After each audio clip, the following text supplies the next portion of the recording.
ሼም ከያዘው አፍንጫውን ይዞ መውጣት ይችላል። ያው ለሰነድ እንደዚህ አንዳንድ ጊዜ ያጋጥም ሊሆን ይችላል። እንዲህ አይችልም መለስ ይችላል። ይሄ ሰላትን አያበላሽም። እኔ እየሰገድኩ ነው፣ ኢማሙ ፋቲሃ እየቀራ ነው፣ ምንም አይቆምም። በቃ ሶስተኛ አልአክል መብላት መጠጣት። መብላትና መጠጣት ሰላት ውስጥ ከገባ በኋላ ምግብ መጠጥ መጀመር ያበላሻል። የቀረውን ማጠናቀቅስ? አንዳንዱ ሰላት ላይ ከገባ በኋላ እዚህ ውስጥ አንዳንድ የቀሩ አሉ፣ በምላስ እንዲህ እያሽከረከረ ይውጣቸዋል፣ ቦታውን ለማጽዳት ማለት ነው። ይሄ ሰላትን አያበላሽም ነው። መብላት ሲባል እንደ አዲስ በእጁ የሚያነሳው የሚጠጣው የሚበላው ከሆነ ነው። ይሄም ሰላት ያበላሻል። አራተኛ አሹርብ ተብሎ ያው ለብቻው መጥቷል። መጠጣትም እንደዛው ነው። አምስተኛ ኢንኪሻፉል ዐውረት ዐውረት ወይም ሐፍረተ ገላ መገለጥ ይላል።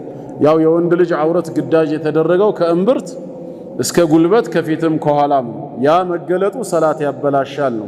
ግን ከቁጥጥር ውጭ በሆነ መልኩ የሚለውን ወላሁ አለም። በተለይ ወጣቶች ብዙ ጊዜ ይሄ ቦዲ የሚባሉ ልብሶችን እየገዙ ስለሚለብሱ ሩኩዕ በሚወርዱ ሰዓት ከኋላ ምን ይሆናል?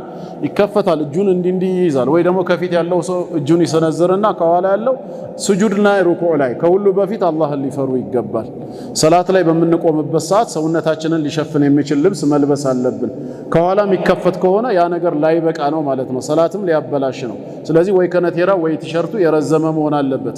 ወይ ደግሞ አዲስ ባትሌቱ የጠበበ ሱሪ ይገዙና ሱጁድ በሚወርዱበት ሰዓት ወደ ታች ነው የሚወርደው፣ ወደ ላይ ቀና አይልም፣ ረጅም አይደለምና። እንዲህ አይነት ነገሮች ላይ ጥንቃቄ እናደርግ። የዐውረት መገለጽ ሰላትን ያበላሻል ብለው ፈትዋ ሰጥተዋል። ስለዚህ ሰላታችን ላይ ቀልድ እንዳይኖር ጥንቃቄ ያስፈልጋል። ግን እንደው ድንገት ከሆነ ለሚለው ወላሁ አዕለም። ስድስተኛ አልንሒራፍ መዘንበል አልከፊር በዛ ያለ መዘንበልን አን ጂሀቲል ቂብለቲ ከትክክለኛው ቂብላ። አላሁ አክበር ብዬ በቂብላ ቆሜ ነበር። እንደዚህ አንዳንድ ጊዜ ያጋጥም ሊሆን ይችላል። እንዲህ አይችልም መለስ ይችላል። ይሄ ሰላትን አያበላሽም።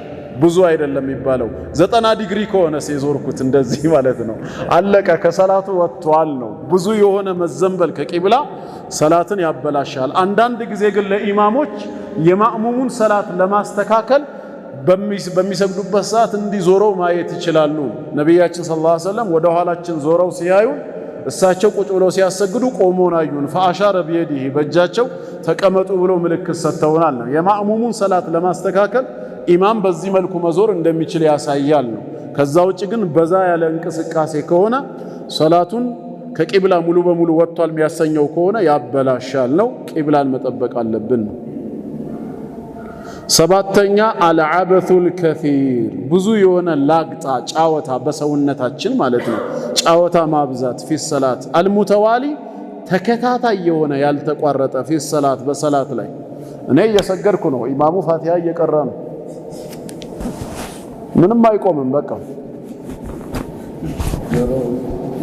በቃ ብዙ የሚደረግ ምንም ተከታታይ የሆነ አበስ ጫወታ በጣም የበዛ ከሆነ ወይ ደግሞ በእግሩ እየቆመ እንዲህም የሚል ሰው አለ።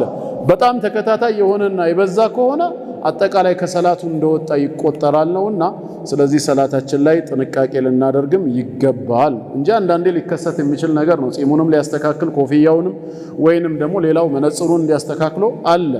ይሄ ግን ምንድነው? አንደኛ እንደ ኪታቡ ገለጻ አልዓበቱል ከሲር በዛ ያለ ነው፣ ትንሽ ያልሆነ። ሁለት አልሙተዋሊ ተከታታይ የሆነ ያልተቋረጠ፣ ያ ከሆነ ጥንቃቄ ያስፈልጋል። ስምንተኛና የመጨረሻ ያው ሁላችንም የምናውቀው ኢንቲቃዱ ጣሃረቲ ጧሃራ ወይም ውዱአችን ከፈረሰ ባይሆን እዚህ ላይ ያደራ ብዬ ማስጠነቅቀው ሼም የሚይዘው ሰው አለ። ሰላት ላይ ሆኖ አየር ያመልጠዋል፣ ውዱእ ተበላሸበት፣ ወይ ደግሞ ትዝ አለው ያለ ውዱእ ሰላት ውስጥ እንደገባ ምን ያድርግ? በቃ አጠናቅቄ ይወጣና ድጋሚ ውዱእ አድርጌ ተመልሼ እሰግዳለሁ። አይፈቀድም ነው ያለ ውዱእ መስገድ። ስለዚህ አቋርጦ ይውጣ። ሼም ከያዘው አፍንጫውን ይዞ መውጣት ይችላል። ያው ለሰርድ እና እነዚህ ምንድናቸው? ስምንቱ ሰላትን ያበላሻል የተባለው ነው። ወላሁ አዕለም።